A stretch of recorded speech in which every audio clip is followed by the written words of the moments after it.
Bismillahirrahmanirrahim. Assalamualaikum warahmatullahi wabarakatuh. Alhamdulillahi rabbil alamin wa bihi nasta'inu ala umuri dunya waddin. Allahumma salli wa sallim wa barik ala nabiyyina al-mustafa wa ala alihi wa ashabihi wa man tabi'ahum bi ihsanin ila yaumiddini, amma ba'd. Ikhwani a'azzani Allahu wa iyyakum jami'an.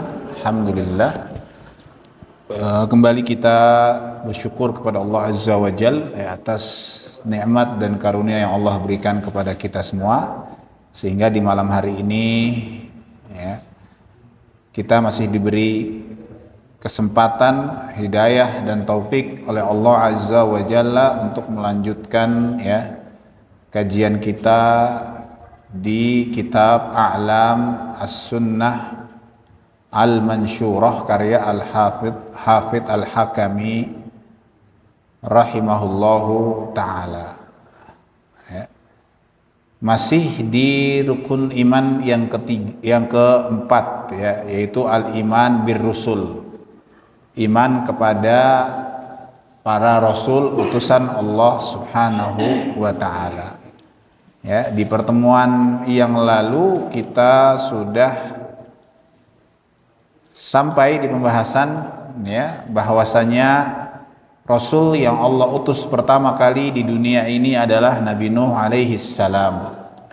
Setelah terjadi penyimpangan yang terjadi di kaumnya Nabi Nuh, Ibnu Abbas mengatakan dalam tafsirnya bahwa kesyirikan terjadi di dunia ini pertama kali di kaumnya Nabi Nuh alaihi salam, karena sebab apa?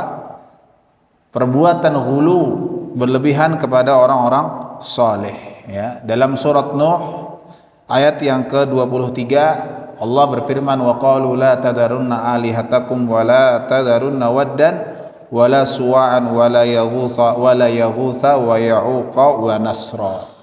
Ibnu Abbas ketika menafsirkan ayat ini mengatakan bahwasanya Rasulullah Shallallahu alaihi wasallam bersabda bahwa di antara sejak zamannya Nabi Adam sampai zamannya Nabi Nuh alaihi salam itu ada 10 abad atau sekitar 1000 tahun, semua mereka bertauhid, beribadah, menyembah Allah Subhanahu wa ta'ala.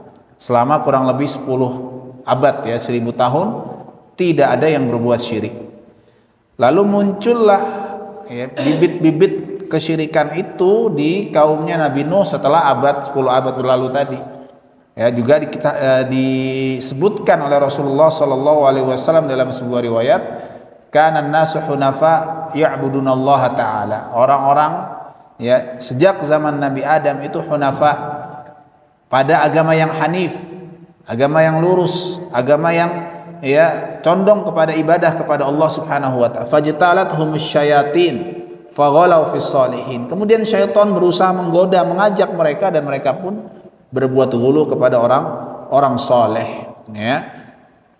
Orang solehnya meninggal 5 orang tadi yang disebutkan dalam surat Nuh ini, yang bernama Wad, Suwa, Yaghuth, Ya'uq, dan Nasr. 5 orang soleh ini meninggal. Datang syaitan kepada kaumnya, mengatakan kepada kaumnya, dulu kalian kalau mau ibadah diingatkan oleh orang-orang soleh. Sekarang orang solehnya sudah meninggal, sudah nggak ada. Siapa lagi yang mengingatkan? Coba sekarang bikin patung saja, kata syaitan, di tempat mereka duduk sebagai pengingat, Nanti ketika lihat orang soleh, lihat patungnya, ini jadi ingat lagi ibadah kepada Allah Subhanahu wa ta'ala. Jadi awalnya dibuat untuk pengingat saja, hanya mengingatkan mereka agar ketika lihat patung ingat kepada Allah Subhanahu wa ta'ala. Dan diikuti oleh kaumnya orang soleh tadi sampai sekian lama, terbiasa dengan perbuatan tersebut, sudah turun temurun, generasi sudah berganti, generasi awal yang buat patung ini sudah tidak ada, ilmu sudah dilupakan, Datang lagi syaitan dan mengatakan, dulu nenek moyang kalian nih buat patung ini buat ibadah dan disembah. Akhirnya pun diikuti oleh orang-orang ya pada zaman itu, sehingga terjadilah kesyirikan pertama kali di muka bumi ini. Setelah itu Allah pun utus Nabi Nuh alaihi salam sebagai rasul untuk mendakwahkan mereka semuanya, mubasysyirin wa mundzirin, yang mengajak mereka semua untuk kembali kepada tauhid, mengajak mereka semua untuk meninggalkan kesyirikan dan beribadah kepada Allah Subhanahu wa taala. Terus ya begitu juga rasul-rasul yang lain sampai di rasul yang terakhir Nabi kita Muhammad sallallahu alaihi wasallam. Allah berfirman, "Fa ba'atsallahu an-nabiyyin mubasysyirin." Ya, Allah mengutus para nabi sebagai mubasysyirin, memberi kabar gembira. Dalam ayat lain, rusulan mubasysyirin wa mundzirin, para rasul yang diutus memberi kabar gembira dan memberi peringatan kepada orang-orang yang tidak taat. Ya. Maka di sini pun Syekh ya penulis menyebutkan pertanyaan beliau, man huwa khatamun nabiyyin? Khatamun nabiyyina Muhammad sallallahu alaihi wasallam. Siapa nabi yang terakhir? Dijawab Nabi Muhammad. Madalilu ala dzalika, ya. Dalilnya apa? Apa yang membuktikan bahwa Nabi Muhammad sallallahu alaihi wasallam adalah nabi yang terakhir, rasul yang terakhir? Dijawab oleh beliau, qala Allah taala fil Qur'anil Karim, ya, dalam surat Al-Ahzab ayat yang ke-40 Allah berfirman, maka Muhammad, ya, maka Muhammadun aba ahadim mir rijalikum walakin Rasulullah, ya, wa khataman nabiyyin. Ya, tidaklah Muhammad itu bapak atau ayah dari ya seseorang rijal di antara kalian. Ya, ini ayat ini sebagai sebuah bantahan ya, atau sebuah keputusan dari Allah Subhanahu wa taala. Sahabat Rasul sallallahu alaihi wasallam Zaid bin Harithah radhiyallahu taala anhu, ya, dulu ikut dari kecil bersama Rasulullah sallallahu alaihi wasallam. Ya, ikut kemana-mana beliau pergi, ya, karena memang ibunya menyerahkan. Ya, bahkan nanti pun ketika sudah ketahui bapaknya ngasih pilihan mau ikut Rasul apa ikut kepada Rasul sallallahu alaihi wasallam. Sampai orang-orang mengira bahwa Zaid ini anaknya Rasulullah dan mereka mengatakan Zaid ibn Muhammad, bukan lagi dinasabkan kepada bapaknya yaitu Harithah, tapi kepada Rasulullah sallallahu alaihi wasallam. Kemudian Allah pun turunkan ayat ini sebagai bentuk ya menafikan, menegasikan, menghilangkan dan larangan untuk menisbatkan anak kepada yang bukan orang tuanya. Ya, maka di sini Allah mengatakan Muhammad bukanlah bapak, ya, bukanlah ayah dari salah seorang di antara kalian. Ya, karena anak laki-laki Rasulullah pun juga wafat saat beliau masih kecil, ya, masih bayi. Saat anaknya masih bayi maksudnya. Walakin Rasulullah wa khataman nabiyyin, tapi beliau adalah Rasulullah wa khataman nabiyyin, ya, dan penutup ya para nabi. Surat Al-Ahzab ayat yang ke-40. Juga dalam sebuah hadis, wa qala an-nabiy sallallahu alaihi wasallam, innahu sayakunu ba'di kadzabun thalathun kulluhum yadda'i annahu nabi wa ana khatamun nabiyyin wa la nabiyya ba'di.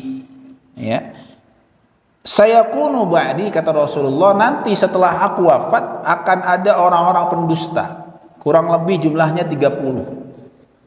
Ya, kulluhum yadda'i annahu nabi, setiap mereka mengaku sebagai nabi. Jadi 30 ini pun Rasul tidak mendetailkan siapa saja orang-orangnya, ya, hanya menyebutkan jumlah saja. Maka sebagian ulama pun berijtihad, ada yang memasukkan beberapa orang menjadi 30 orang ini, tapi tentu saja ini ijtihad para ulama, ya, bukan dari Rasulullah sallallahu alaihi wasallam. Intinya adalah apa? Bahwa nanti setelah Rasul wafat akan ada banyak, bukan cuma satu tapi banyak orang-orang yang mengaku sebagai nabi, ya. Wa ana khatamun nabiyyin, wala nabiyya ba'di, dan aku adalah khatamun nabiyyin, nabi yang terakhir, wala nabiyya ba'di, dan tidak ada nabi lagi setelahku. Ya. Wa fi as-sahih qauluhu sallallahu alaihi wasallam, ya, hadis yang lain ya tadi riwayat Abu Dawud, kemudian yang berikutnya hadis yang sahih juga, ya, fi sahih Nabi Muhammad sallallahu alaihi wasallam berkata kepada Ali bin Abi Thalib radhiyallahu anhu, ala tardha an takuna minni bimanzilati Harun min Musa. Wahai Ali radhiyallahu anhu, ya, Nabi bersabda ketika Rasulullah sallallahu alaihi wasallam ingin berjihad ke Tabuk, ya, memberi amanah kepada Tabuk itu sekarang jaraknya 1000 kilo lebih dari kota Madinah, ya.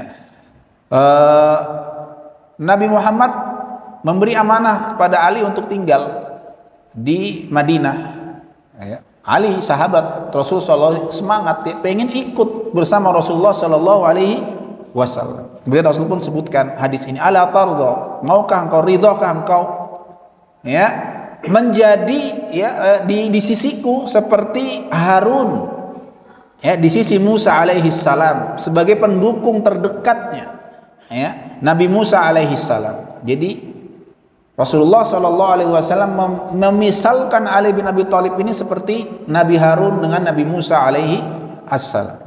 Illa annahu la nabiyya ba'di. Cuma bedanya, ya, Nabi Harun dan Nabi Musa sama-sama nabi. Tapi Ali bin Abi Thalib bukan nabi maksudnya. La nabiyya ba'di karena tidak ada lagi nabi setelahku, ya.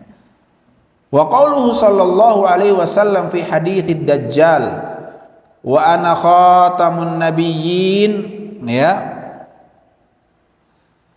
wa ana khatamun nabiyyin, ya, wala nabiyya ba'di, dan aku adalah khatamun nabiyyin, ya, penutup para nabi, wala nabiyya ba'di, dan tidak ada lagi nabi setelahku, ya, tidak ada lagi nabi setelahku. Wa ghairi dzalika katsir, ya, dan juga banyak hadis yang lain dan ayat yang lain yang menjelaskan bahwasannya Rasulullah Shallallahu Alaihi Wasallam adalah nabi yang terakhir, ya. Karena an-nubuwah war risalah, kenabian itu adalah murni, ya, istifa, pilihan dari Allah Subhanahu wa taala. Bukan sesuatu yang bisa diraih dengan ibadah-ibadah tertentu, ya, seperti perkataan beberapa orang-orang ahlul filsafat, ya, atau orang-orang sufi sebagian mengatakan bahwa nabi ini seperti jabatan, ya, dengan beberapa riyadhah, beberapa ibadah-ibadah tertentu orang-orang bisa mencapai derajat nabi ini. Tentu saja ini perkataan yang batil, ya, apalagi setelah Nabi Muhammad SAW diutus, sudah pasti, ya, bertentangan dengan ayat-ayat Al-Quran dan hadis-hadis Rasulullah Sallallahu Alaihi Wasallam, ya, hadis-hadis Rasulullah Sallallahu Alaihi Wasallam, ya.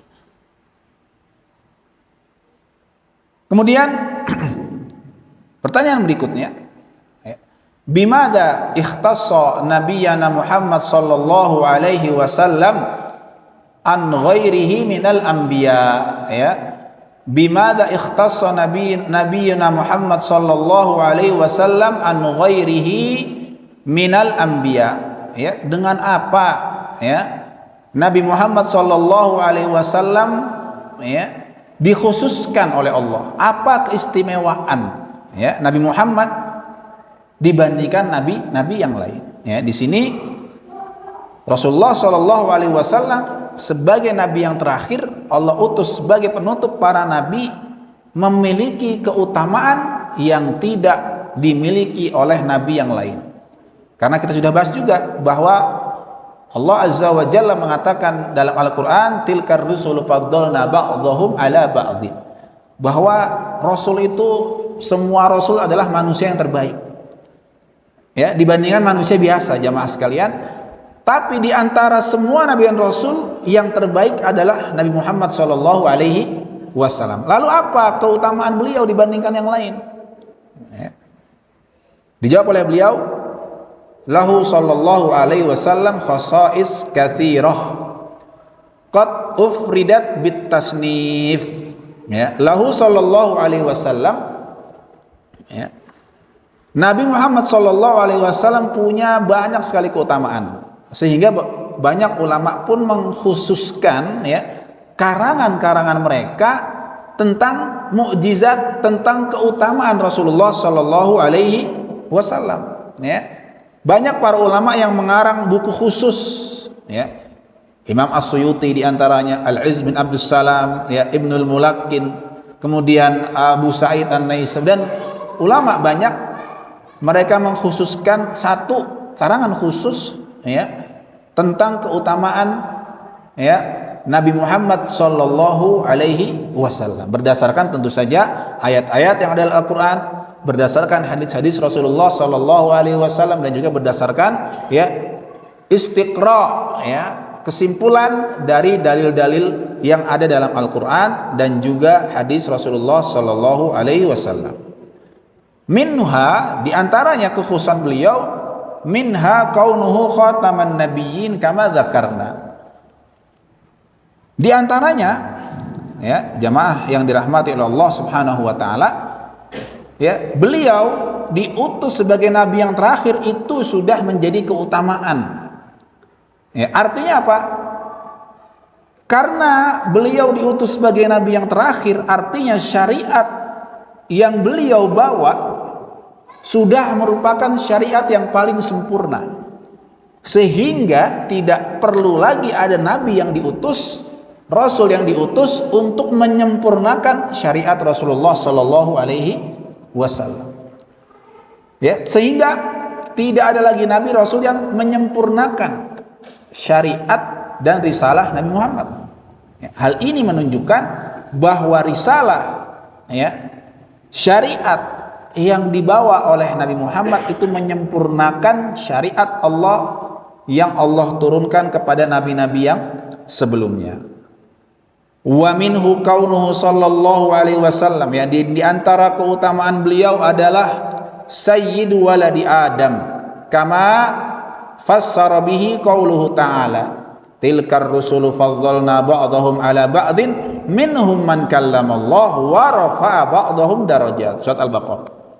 Tilkar rusul, ya, banyak rasul, ya, yang jumlahnya sangat banyak, ya, yang diantara banyak itu Allah sebutkan namanya 25 dalam Al-Quran, sementara yang lain tidak Allah sebutkan, ya. Dalam hadis yang dhaif disebutkan bahwa jumlah rasul itu ada 300, ya, 14 atau 313, 300 sekian, ya, rasul, dan nabi jumlahnya lebih banyak, ada 100.000 sekian dalam sebuah hadis yang dhaif. Dan Allah beri keutamaan satu dibanding yang lain. Minhum, di antara mereka yang ada yang kalam Allah, ada yang diajak bicara oleh Allah Subhanahu wa taala. Siapa itu? Nabi Musa alaihissalam. Dan juga Nabi Muhammad sallallahu alaihi wasallam ketika peristiwa Isra Mi'raj, ya, di mana di Sidratul Muntaha Nabi Muhammad sallallahu alaihi wasallam menerima langsung perintah salat dari Allah min wara'i hijab, dari belakang hijab. Nabi tidak melihat Allah langsung, ya. Wa rafa'a ba'dahum darajat, dan sebagian yang lain kami angkat derajatnya, kata Allah Subhanahu wa taala. Wa qala sallallahu alaihi wasallam, ya. Juga Nabi Muhammad sallallahu alaihi wasallam mengatakan dalam hadis, ya, riwayat yang diriwayatkan oleh At-Tirmidzi dan Abu Dawud, ana sayyidu waladi Adam wala fakhr, ya. Aku, kata Rasul, adalah sayyid, tuannya, ya, seluruh anak Adam, ya, seluruh makhluk yang merupakan keturunannya Nabi Adam, beliaulah sayyid, tuan, artinya yang terbaik di antara mereka, wala fakhr, ya, dan tidak, ya, bukan merupakan sebuah kesombongan dari Rasulullah, karena itu Allah yang memilih beliau. Wa minha bi'tsatuhu sallallahu alaihi wasallam ilan nasi amatan jinnihim wa insihim. Juga termasuk keutamaan beliau dibandingkan nabi yang lainnya adalah Rasulullah sallallahu alaihi wasallam itu diutus kepada seluruh umat manusia tanpa terkecuali. Ya, artinya siapapun yang hidup setelah diutusnya Rasulullah Shallallahu Alaihi Wasallam, apapun ya suku bangsanya, dari manapun asalnya, semuanya wajib mengikuti syariat Rasulullah Shallallahu Alaihi Wasallam. Tidak seperti Nabi yang sebelumnya, Rasul yang sebelumnya, yang hanya diutus untuk kaumnya saja. Ya. Nabi-nabi Bani Israel diutus hanya kepada Bani Israel. Artinya kalau kita hidup di zaman itu bukan Bani Israel, tidak wajib beriman kepada Nabi yang diutus kepada Bani Israel. Ya. Namun Nabi Muhammad SAW diutus kepada seluruh umat manusia. Mau ya, meskipun beliau turun di Jazirah Arab, ya, tapi semua umat manusia, ya, kita yang di Indonesia, umat manusia yang di belahan dunia manapun, semua wajib beriman kepada Rasulullah SAW. Bahkan termasuk jin. Ya, meskipun sudah ada juga nabi yang sebelumnya yang diutus kepada para jin. Ya. Rasulullah SAW kama qala ta'ala, ya, dalam surat Al-A'raf Allah berfirman, "Qul ya ayyuhan nasu inni rasulullahi ilaikum jami'a." Ya. Qul ya ayyuhan nas, kata Allah Subhanahu wa taala, katakan wahai Muhammad, ya ayyuhan nas, wahai umat manusia, inni Rasulullah, aku adalah utusan Allah, ilaikum, kepada kalian semuanya, jami'an, ya. Takkid di sini, penguat bahwa Nabi diutus kepada seluruh umat manusia. Wa qala ta'ala, wa ma arsalnaka illa kafatan linnas basyiran wa nadhira. Ya. Sesungguhnya tidaklah aku diutus, ya, tidaklah kami mengutus engkau wahai Muhammad kecuali kepada seluruh umat manusia, basyiran wa nadhira, basyiran wa nadhira, sebagai basyir, memberi kabar gembira, nadhir, dan memberi peringatan bagi orang-orang yang tidak mau taat. Kemudian ya jamaah rahimani wa rahimakumullahu jami'an, Rasul sendiri pun mengabarkan sebuah hadis, ya, yang menunjukkan keutamaan beliau dibandingkan nabi dan rasul yang lain. Di antaranya qala sallallahu alaihi wasallam, ya, dalam hadis sahih Al-Bukhari dan Muslim, u'titu khamsan lam yu'tahunna ahadun qabli. Aku diberi 5 perkara yang tidak diberikan kepada siapapun nabi yang sebelumnya. Ya. Di antaranya yang pertama, nusirtu birra'bi masirata syahrin. Aku, ini yang pertama, kata Rasulullah SAW, diberi pertolongan oleh Allah. Dengan apa? Dengan Allah turunkan rasa takut kepada musuh sebelum berperang, ya, sebelum berlawanan dengan Rasulullah SAW, masirata syahrin, sejarak, ya, 1 bulan perjalanan, ya, 1 bulan perjalanan, ya. 1 bulan perjalanan itu dulu, ya, kurang lebih para ulama mengatakan dari Yaman yang di selatan, ya, kalau di peta Jazirah Arab itu jamaah di Yaman di selatan ke Syam di utara, ya, ke Syam di utara. Syam itu sekarang, ya, Palestina, Yordan, Suriah, ya, dan sekitarnya. Nah, kurang lebih itu dari ujung Jazirah Arab ke ujung yang atas, ya, itu perjalanan selama 1 bulan. Artinya kalau ada musuh, ya, Rasulullah berperang, ingin berperang, Rasul di Yaman, musuhnya masih di Syam, itu sudah Allah kirimkan rasa takut kepada musuhnya Rasulullah Shallallahu Alaihi Wasallam. Inilah keutamaan Rasulullah, pertolongan dari Allah Subhanahu Wa Taala. Yang kedua, ya, ada 5 tadi yang disebutkan oleh Rasulullah. Ju'ilat li al-ardu masjidan wa tahura. Ya, Allah jadikan untukku seluruh muka bumi ini masjid wa tahura, sebagai tempat sujud, ya, yang suci. Tentu saja kecuali 2 hal, kamar mandi dan kuburan. Ya, tidak boleh kita sholat di situ kecuali sholat jenazah, ya, karena sholat jenazah tidak ada sujudnya, gitu kan. Jadi kapanpun dimanapun, ya, kita ke sebuah tempat, ya, kita tidak ketemu masjid misalnya, bersihkan ya area di sekitar kita, dan kita yakin tidak ada najis di situ, sholatlah di situ. Karena inilah keutamaan Rasulullah Shallallahu Alaihi Wasallam. Ya, dimanapun muka bumi ini kita berada, ya, selama tidak ada najisnya di situ, tentu saja bukan kamar mandi, bukan kuburan, kemanapun ya kita bisa sholat. Ya, mungkin masjid jauh, sholatlah di situ. Apalagi kalau khawatir waktunya lewat, ya, waktunya lewat. Makanya jamaah sekalian, kalau di Arab Saudi dan beberapa negara Arab itu kan banyak sekali musola-musola dadakan gitu kan. Ya, di tempat wisata atau taman gitu nggak ada bangunan masjid, ya.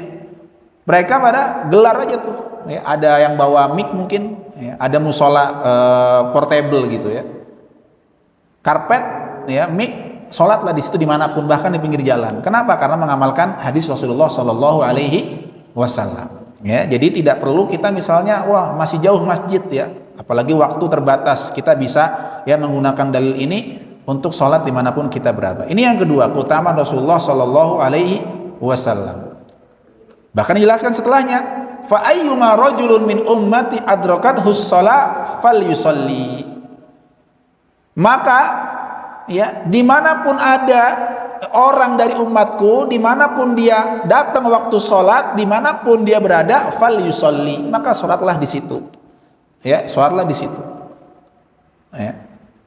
Ini sebagai penguat dari ya pernyataan yang sebelumnya tadi, bahwa muka bumi ini seluruhnya adalah tempat sujud. Masjid di sini maknanya adalah tempat sujud, ya, yang bisa digunakan untuk sholat, bukan masjid dalam bentuk bangunan, ya, tapi masjid yang bermakna tempat sujud. Ya, misalnya sedang rihlah gitu kan ke pantai atau ke gunung yang mungkin masjid nggak ada di situ.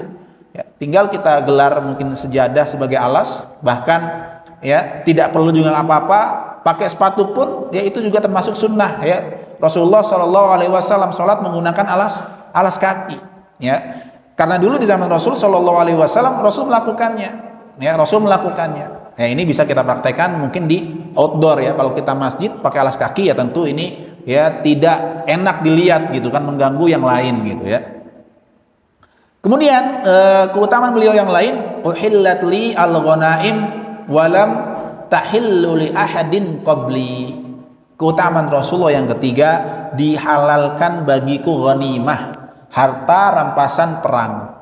Ya, ketika Rasulullah Shallallahu Alaihi Wasallam dan pasukan kaum musuh perang dan musuhnya kalah, meninggalkan berbagai macam barang-barang peninggalan yang mereka tinggalkan, itu boleh diambil dan dibagi-bagi oleh Rasulullah SAW pada waktu itu, atau oleh para pemimpin komandan perang, dibagi kepada pasukan. Ini halal bagi umatnya Nabi Muhammad SAW. Walam tahilla li ahadin qabli, dan sebelumnya tidak pernah dihalalkan kepada kaum yang sebelumnya. Ya. Zaman dulu sebelum zamannya Rasulullah SAW, kalau perang ada harta yang tinggalkan, nggak boleh dibagi-bagi, tapi ditinggalkan di tempat perangnya ya para nabi sebelumnya, umat yang di tempat perang ditinggalkan, dikumpulkan, ditaruh di satu tempat sampai nanti ada api ya yang akan memusnahkan ya, sampai ada yang memusnahkan harta rampasan perang tersebut, tidak boleh diambil. Tapi ini dihalalkan bagi umatnya Nabi Muhammad Shallallahu Alaihi Wasallam. Kemudian yang keempat, wa u'titus syafa'ah, dan aku diberi keutamaan berupa syafaat. Ya, ada 3 syafaat yang merupakan kekhususan Rasulullah Shallallahu Alaihi Wasallam, haknya Rasulullah dan tidak dimiliki oleh yang lain. Yang pertama ada syafaatul uzma, asy-syafaatul kubra, ya, syafaat al-kubra atau al-maqam al-mahmud. Ya, ini syafaat khusus ya, hanya bisa oleh Rasulullah Shallallahu Alaihi Wasallam. Kapan ini terjadi? Di mahsyar. Ya, di mahsyar, ketika orang-orang manusia dikumpulkan oleh Allah Subhanahu Wa Taala dalam keadaan yang kita tahu semua, orang-orang mencari pertolongan. Ya, mereka datang kepada para nabi, dimulai dari Nabi Adam alaihi salam. Nabi Adam mengatakan nafsi nafsi, aku ya mengurus diriku sendiri. Pindah ke nabi yang lain, Nabi Ibrahim, Nabi Nuh, Nabi Isa, sampai terakhir ya semua nabi menolak, sampai terakhir datang kepada Nabi Muhammad sallallahu alaihi wasallam kemudian Nabi Muhammad pun tidak langsung memberi syafaat, tapi pergi ke hadapan Allah Subhanahu wa taala, fasajada fahamidallahu wa athna alaihi, bersujud ya, sampai Allah izinkan Nabi Muhammad untuk bangkit ya, dan memberi syafaat untuk meringankan ya orang-orang yang beriman di mahsyar nanti, meringankan keadaan di mana kita tahu semuanya di keadaan di mahsyar itu sangat berat. Ini khusus Rasulullah Shallallahu Alaihi Wasallam. Syafaat yang kedua, syafaat untuk masuk ke surga ya, karena yang memegang kunci surga adalah Rasulullah Shallallahu Alaihi Wasallam. Dalam hadis disebutkan ya, au kama qala sallallahu alaihi wasallam, bahwasanya nanti ya umat manusia itu yang sudah ditentukan masuk surga nunggu di depan pintu surga ya, sampai Rasulullah datang dan membuka ya pintu surga, sehingga semua wa ana awwalu man yadkhuluha, kata Rasulullah SAW, dan Rasul yang pertama kali masuk dalam surga dan diikuti oleh orang-orang yang beriman. Syafaat yang ketiga khusus dimiliki oleh Rasulullah dan diberikan kepada orang khusus, yaitu pamannya Abu Thalib ya. Ini satu-satunya syafaat bagi orang kafir, yaitu Abu Thalib. Syafaatnya bukan dibebaskan dari neraka, tapi diringankan adabnya di neraka, dan adab yang ringan tersebut adalah memakai alas kaki dari neraka dan ya isi kepalanya mendidih. Itu adabnya Abu Thalib yang paling ringan. Jadi tiga ini syafaat yang khusus hanya dimiliki oleh Rasulullah Shallallahu Alaihi Wasallam. Dan yang kelima, keutamaan Rasulullah, kana nabiyyu yub'atsu ila qaumihi khassah wa bu'itsu ila nasi ammah ya. Kana nabiyyu sallallahu alaihi wasallam ya mengatakan apa? Kana nabi, para nabi itu yub'ats, diutus khusus kepada kaumnya saja, kepada ya bangsanya saja. Tapi bu'itsu, aku diutus ilan nasi ammah, diutus umum kepada seluruh umat manusia. Ya, ini diantara keutamaan Rasulullah Shallallahu Alaihi Wasallam dibandingkan nabi yang lain. Wa qala Shallallahu Alaihi Wasallam, Nabi beliau juga bersabda ya. Apa kata beliau? Ya ikhwani a'azzani Allahu wa iyyakum jami'an. Beliau mengatakan, walladzi nafsi biyadihi la yasma'u bi ahadun min hadhil ummah yahudiyyun wala nasrani thumma yamutu wa lam yu'min billadzi ursiltu bihi illa kana min ashabin nar, kata beliau.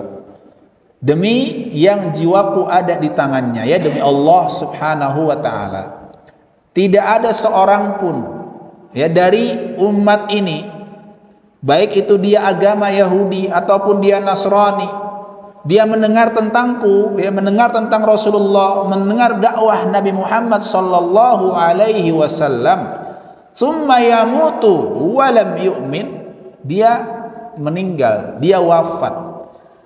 Ya, di hidupnya dia mendengar dakwahnya Rasulullah sallallahu alaihi wasallam dan dia wafat dalam keadaan lam yu'min, belum beriman dengan risalah yang dibawa oleh Rasulullah, illa kana min ashabin nar, kecuali dia akan menjadi ashab ya, penduduk apa? Neraka ya, kecuali akan menjadi penduduk neraka ya. Artinya siapapun ya yang beriman kepada Nabi yang sebelumnya, ketika Rasul diutus ya harus ditinggalkan semuanya dan beriman kepada Nabi Muhammad Sallallahu Alaihi Wasallam. Ya. Bukan berarti kita mengingkari Nabi dan Rasul yang sebelumnya, tidak. Ya. Nabi dan Rasul yang sebelumnya tetap kita imani bahwa mereka adalah Nabi dan utusan Allah Subhanahu Wa Taala. Bahwa mereka adalah nabi yang Allah utus juga untuk berdakwah kepada tauhid. Tapi yang boleh diikuti syariatnya ya, risalahnya adalah Nabi Muhammad sallallahu alaihi wasallam. Ada nabi yang membawa risalah berupa Taurat, ada nabi yang membawa risalah berupa Injil, ada nabi yang membawa risalah berupa Zabur, itu semua ya asalnya dari Allah Subhanahu wa taala. Kita beriman, kita yakin, tapi tidak boleh kita mengikuti ya syariat Nabi yang sebelumnya kecuali yang diperintahkan lagi oleh Al-Qur'anul Karim. Kecuali yang diperintahkan lagi oleh Rasulullah sallallahu alaihi wasallam. Seperti apa contohnya? Puasa. Ya, kama qala ta'ala fil Qur'anil Karim, kutiba alaikumus syamu kama kutiba 'alal ladzina min qablikum. Ya, diwajibkan jamaah sekalian atas kita semua ini puasa sebagaimana diwajibkan atas umat yang sebelumnya. Seperti lagi ya haji yang sudah ada sejak zamannya Nabi Ibrahim alaihissalam, dan orang Arab sebelum Rasul juga melakukannya meskipun dengan banyak penyimpangan pada waktu itu.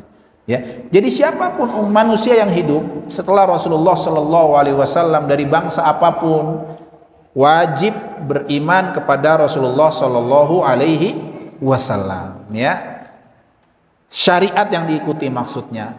Sedangkan Nabi yang sebelumnya tetap kita imani, kita yakini ya sesuai dengan perintah Rasulullah bahwa kita harus beriman kepada para nabi dan rasul yang Allah utus ya, yang Allah kasih tahu, Allah beritahu namanya di Al-Qur'an secara detail, secara rinci.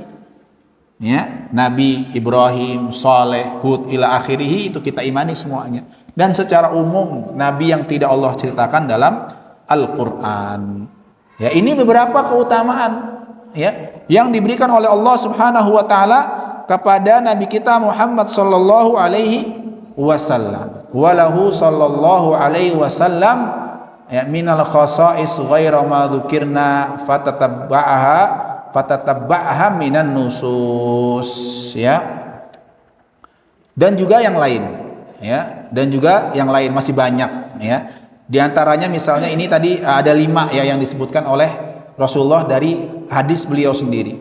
Ya, Imam Ibnu Hajar menyebutkan ada 17 secara total menurut Imam Ibnu Hajar Al-Asqalani rahimahullahu taala keutamaan Rasulullah sallallahu alaihi wasallam. Ya, yang 5 yang tadi ya 6 di antaranya jawami'ul kalim. Ya, jawami'ul kalim itu kalimat-kalimat yang sedikit, hadis Rasulullah sedikit tapi mengandung makna yang sangat padat, banyak ya, bermakna semua. Kemudian khatmul anbiya bihi, ini disebutkan yang pertama tadi ya, ditutupnya kenabian oleh Rasulullah sallallahu alaihi wasallam ya. Kemudian berikutnya Ibnu Hajar menyebutkan di antara keutamaan umat Rasulullah adalah ja'ala sufufana kasufufil malaikah. Ya, Allah jadikan sholat kita ini seperti soft, ya, soft-softnya para malaikat ketika berbaris. Nah, Bismillah, Alhamdulillah, wassalatu wassalamu ala Rasulillah, ma ba'd. Ya. Tadi di antara beberapa keutamaan yang disebutkan, ya, keutamaan tentang Rasulullah Shallallahu Alaihi Wasallam, yang masih banyak lagi keutamaan yang lain yang disebut secara detail oleh Ibnu Hajar dalam kitabnya Fathu Al-Bari ya. Di antaranya bahwa Allah jadikan umat ini sebagai umat yang terbaik. Ini dari surat Al-Baqarah, kuntum khaira ummatin ukhrijat linnas. Ya, kemudian dan banyak yang lainnya ya. Kemudian berikutnya Syekh menyebutkan tentang mukjizat. Ma hiya mu'jizatul anbiya, ya, apa itu mukjizat ya para nabi ya.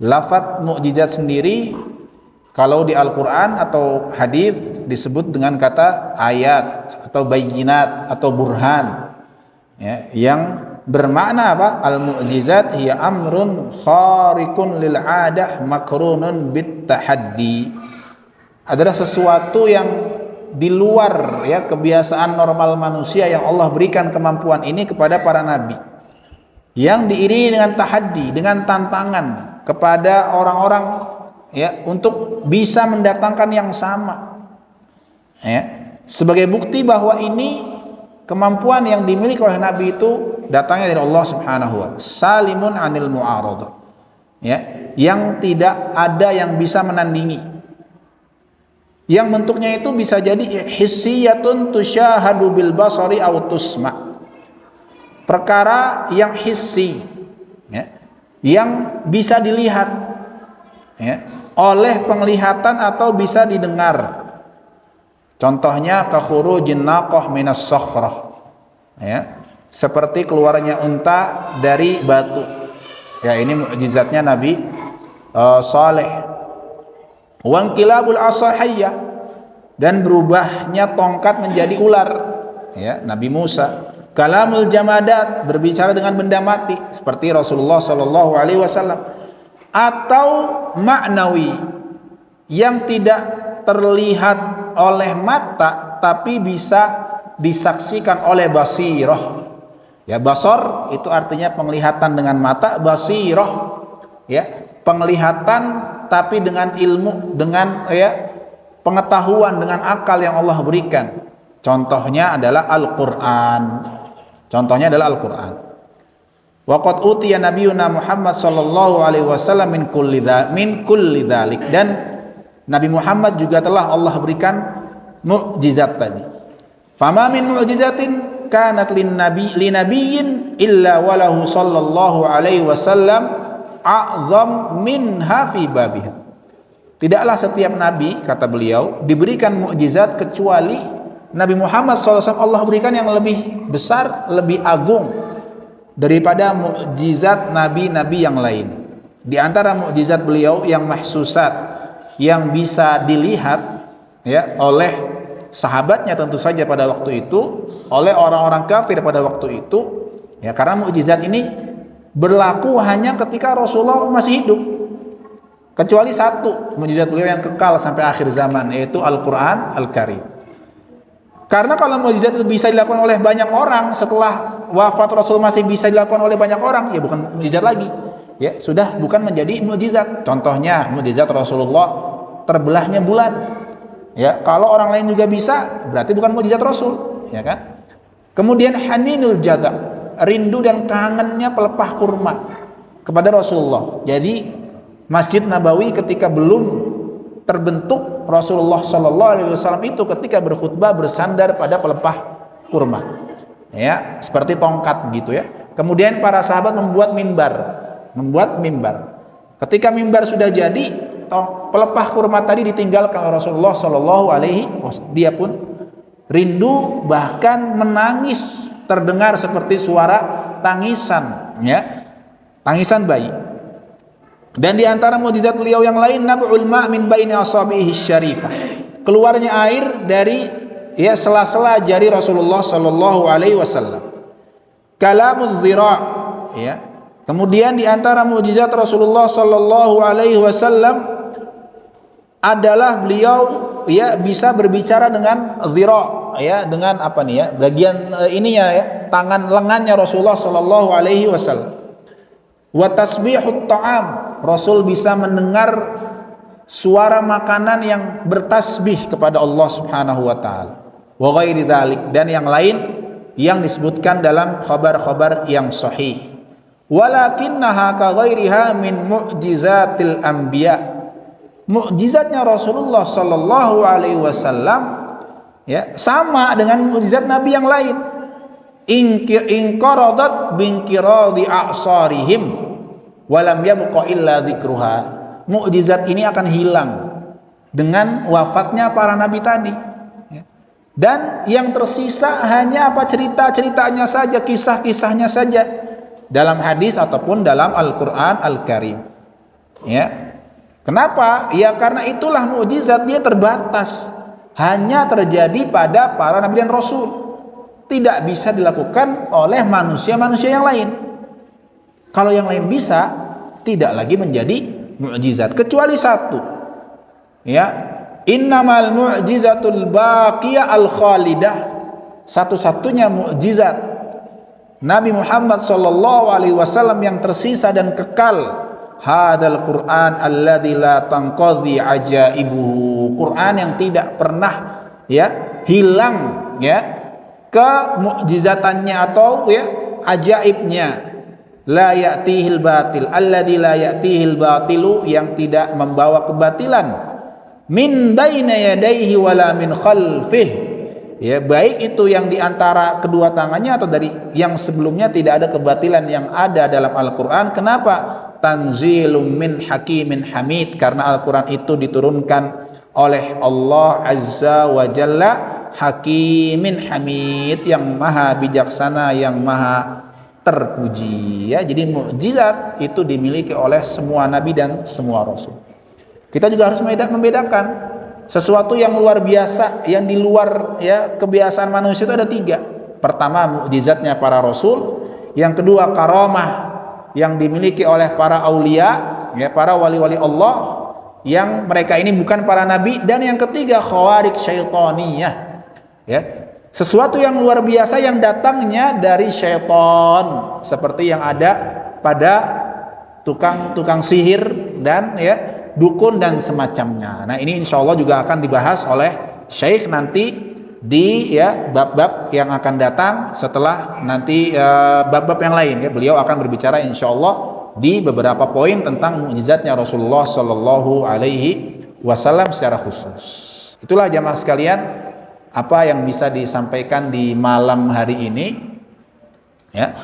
Mudah-mudahan Allah Azza wa Jalla memberikan kita selalu hidayah dan taufik untuk dapat mengikuti sunnah Rasulullah Sallallahu Alaihi Wasallam dan mengamalkan ilmu yang sudah kita sama-sama pelajari bersama, ya. Aku qouli hadza, segala kebenaran datang dari Allah Subhanahu wa taala, kesalahan dari kami ataupun syaitan kita akhiri dengan doa kafaratul majlis.